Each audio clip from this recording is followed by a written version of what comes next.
nation on the continent that should have been at par with Nigeria in development and quality of life for its citizens. If you think about just the wealth we should have from oil alone, take a look at what other countries have done with their own oil wealth. Think of what the Niger Delta alone could look like if we managed our resources better. So stop praying to God to bless Nigeria. He's already blessed us beyond what we could ever imagine. And again, when you are calling on God to save Nigeria, what exactly do you want him to do? God is not going to run your elections for you. He's not going to run your justice system for you. He will not create a better constitution for Nigeria. All of those things were left for you to handle as Nigerians, the best that you could. But instead, we've allowed the worst to rule over us. We've placed tribe and religion over prosperity as a nation. We've allowed the destruction of our institutions by our fellow citizens. God didn't abandon Nigeria. Nigerians instead have laid our bed this way, and so we must lay on it. Your National Assembly members are singing on your mandate, we shall stand. One state governor cannot read his own budget figures. One state governor paid his children's school fees till graduation and is currently being welcomed home like a hero. Where do you want God to step in here? If your governor can't read his own budget figures, what do you want God to do in a situation like that? Again, we have laid our bed. Let us lie on it. Good morning, Nigerians. Thank you, Mr. Osarogie Ogboma, for using your platform, the News Central, to throw a word of advice for our current administration and what the Nigerians are going through. For the viewers, just to reiterate on some of the things he said, in order for us to have an elaborate conversation. His first point was no nation should have been at power with Nigeria. That was the very first word he said. No nation should have been at power with Nigeria. If Nigeria has made judicious use of our resources, no nation in the world, no nation would have amounted the kind of world power we would have had. We would have been even the number one world power nation. But with the constant mismanagement of our resources, we that are supposed to be among the world power nations, we have been relegated backward. We have lost our place. There was a time where Naira, where you pay dollar to buy Naira. There was a time like that in our history where you have to pay dollar to buy Naira. Why? Because Naira was far way better. But over time, due to mismanagement, I'm not just talking about this administration, I'm talking about previous administrations coming down. Because of constant mismanagement of our resources, we have been relegated backward, and we are still going. And we have all of these resources. Even nations from outside the country, they come to take from our resources to make their nation better. But we that has it, these resources, we struggle. Our citizens are dying of hunger. Our citizens cannot go to even free schools. We have the resources to make sure that if the resources are used appropriately, are put in place appropriately, we have that ability to see that every Nigerian goes to school without even paying a dime. A free school. Run a nation that pay our citizens monthly. We have that capacity. But we are not amounting to that level because of mismanagement of our funds, mismanagement of our resources. And that accolade to something is something that makes such a thing to happen, which I will discuss again. So the first thing, no nation should have been at power with Nigeria. No nation, not even the USR, no nation. Then two, he said, God will not run your elections, your justice system for you. Stop praying for God to save the nation. I will not encourage anybody to stop praying for Nigeria. Keep praying for Nigeria. But his point was, no, God will not run your elections and justice system for you. It is the outright responsibility of Nigerians to run their elections and their justice system. Who are those that are representing the judiciary? Who are those, the Psalms, the lawyers? Who are those that are there? Are they people of competence? Are they people of competence? People who know their job, people who know their duty, people who know that they hold the right judgment and justice to the nation, people who stands for truth, not people who will bypass the truth in order to get favor and punish the innocent. It is we, the Nigerians, because if we talk of the judiciaries, Nigerians are also there in the judiciary.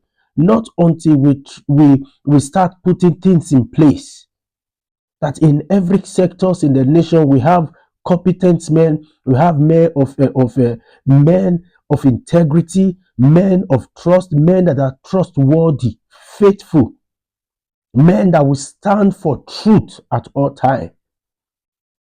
And in our elections, not until we decide to stop taking bribes, not until we decide to stop taking what these leaders will bring to us when it is a time for a re-election, that they will start bringing money, bringing food items in order to get our vote. Not until we stop it. Not until we stop it and look for and vote buying. Not until we stop it and we carefully select or elect those that are trustworthy, those that have empathy, those that are ready to put us first. We will remain where we are. We will be begging for what is our right. That is the worst of it. We will be begging and crying for what is our right. Not until we put these things in place. Not until Nigerians begin to look out for other Nigerians, we will remain where we are. Now, God will not come to run our elections or our judicial system for us. It is our responsibility. He has given us that responsibility. So what we can do is when we begin to stand for truth, when we begin to elect the right leaders into power, into offices, people of competence, people that we have checked their CV, people that they have where they have worked before, and we have seen the progress that they made. We have seen through their CV, we have seen through their results, and we can boast and say, yes, this person has done something. People that have improved, maybe before they came into politics, they have improved one private sector or the other. We will remain where we are as a nation. Then he says something again in the third. He said, allowing the worst to rule over us. Allowing the worst. We allow the worst people to rule over us. We allow the illiterates to rule over the literates. Because of corruption, because of personal gains, we allow the worst to rule over us. We allow the people who have no track records of what they have done in their own business or in private sectors to rule over us. We allow the worst to take over offices. We allow the worst, we employ the worst into offices, into government sectors. We use tribalism. We use my brothers, my sisters to elect people. We use party affiliation to elect people. We will still remain where we are because we allow the worst people to rule over us. People who have no track record of excellence to rule over us. No track record of the good that they have done in any areas of their life. We allow them to rule over us. We allow godfathers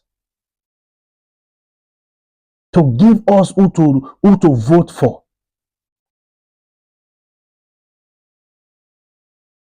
Not until we make it mandatory, because when you are looking for a position in the government, not until we make it, because when you are looking for any position, maybe as a president or as a governor, you are seeking a job, just like a common man going for companies to seek for a job.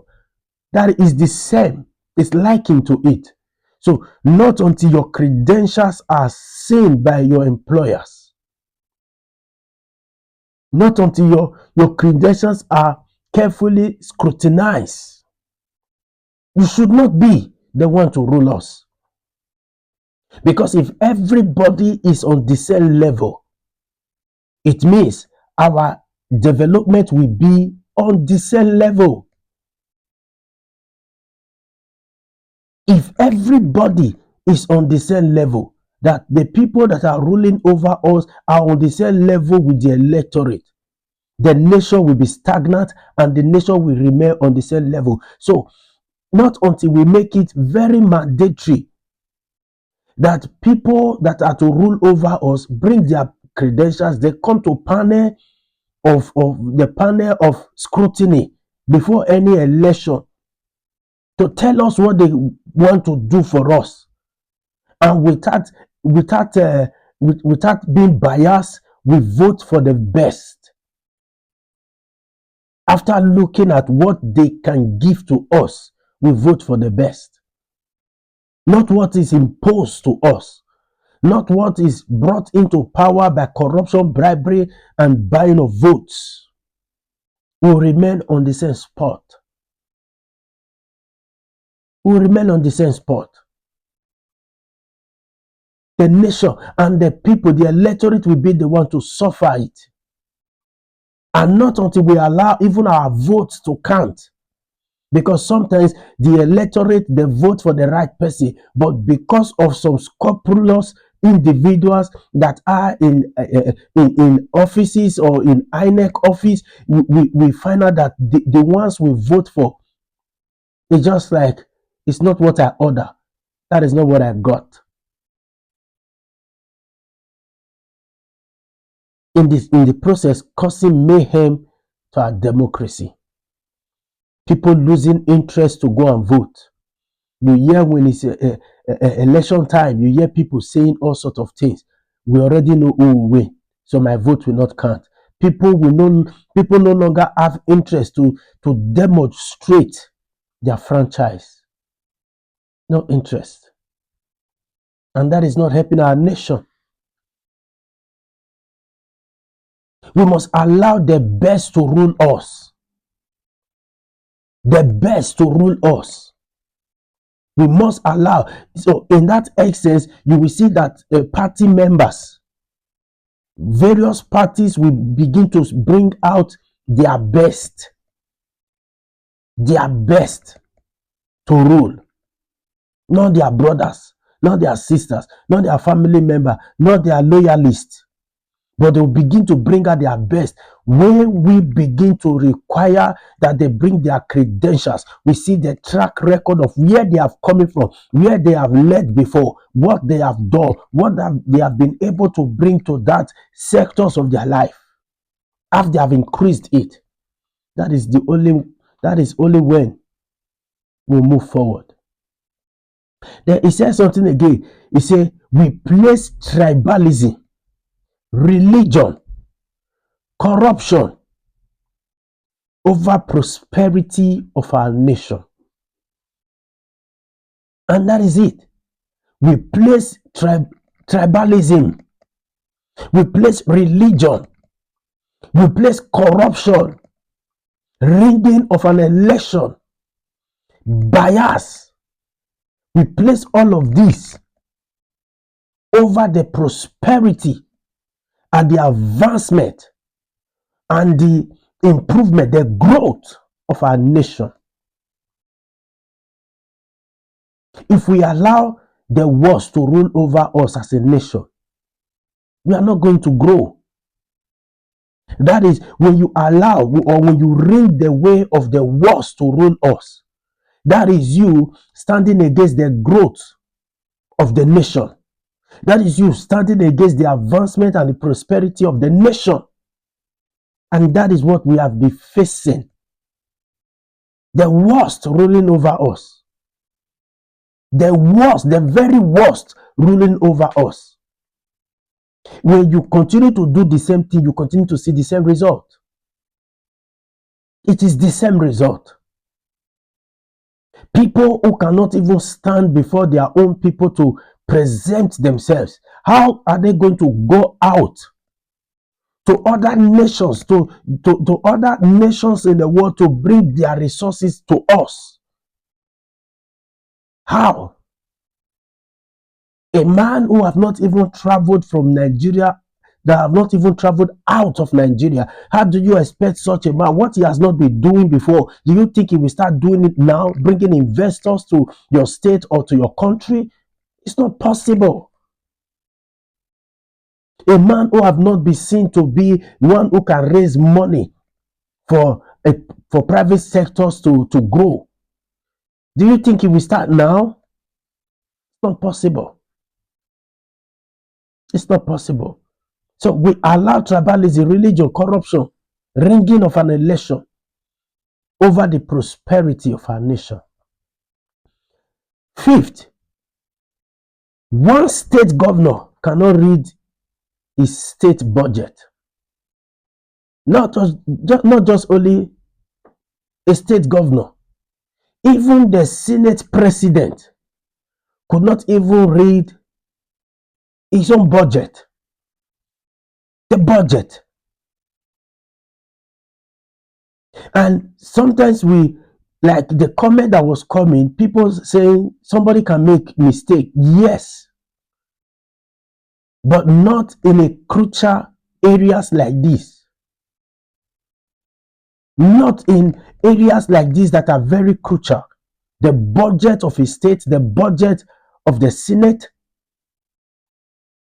You make mistake and you were given time to read it out and you could not even read it, even with the time that was even given. That is no longer a mistake.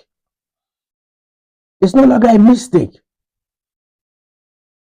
It's just that you don't know it. And the only reason you will make mistake when it comes to large figures is because you are not used to it.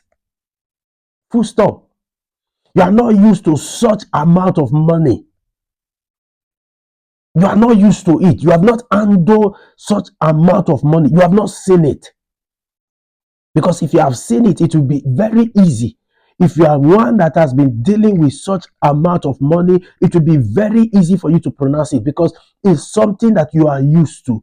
But if you are not used to it, you cannot, even if you have given the full day, you cannot pronounce it.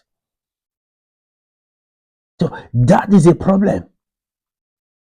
That also goes to we allowing the worst to rule over us. Allowing the ones who cannot read to rule over us. You see, everybody will be on the same level. There will not be growth. There will never be growth when everybody is the same. There can never be growth. So how do we start fighting against some of these things? Because the one that should rule us should be one that have foresight, should be one that are more intelligent than we are, should be one that are more advanced than we are, to represent us. Because like I always say, they are not only going to represent us just in the state or in the country, they are also going to represent us going outside. We want a leader that can go outside, bring investors down here, because that is what those that are outside, that's what they do. They come to our nation to take our resources back to their own place. Everybody can make mistake, yes, but not when you are to present a budget of a state. And you said you make mistake, and you were even given time to make that presentation. Time was given, and you never did. You never did. So that also falls to where we allow the worst to rule over us. We'll be on the same level. We'll just be on the same level. No growth anywhere. Because a man can only give what he has. It's as simple as that. A man can only take people from the level they are to the level he is. So when a man that wants to take people out of poverty is poor, he's taking them from poverty to his own impoverished state. It's the same poverty. Sixth, one state governor paid his children's school fees till graduation and is walking about freely. Corruption. A situation where people who are ripping off the country, ripping off the state, ripping off the future of the electorate, the future of the people, the citizens, indigents of their state, are working freely. It's a big problem. A nation where a state governor can take the money of a state and pay the school fees, the money that is meant to take care of all the people in his state is being used to pay the school fees of his children down to graduation. And while in that same state, there are people who will drop out of universities because they don't have money to pay. And the money that is meant for them is being used to train, is maybe to train other people to school, their own family. This is greed. Greed that have eaten up our political system. Greed that have eaten up to some of the leaders of the country. Greed. People who think about just their families alone. They don't care if other families are there. Greed that have eaten up the prosperity of Nigeria. With all of this, how can Nigeria be a world power nation with all of this, where we bring out the worst to rule us, where we allow greed, where politicians come use the state money to take care of their own immediate family and allow the other people to go to hell? How can Nigeria become a world power when we allow tribalism, religion, and corruption, ringing of election, when we encourage a corrupt judicial system?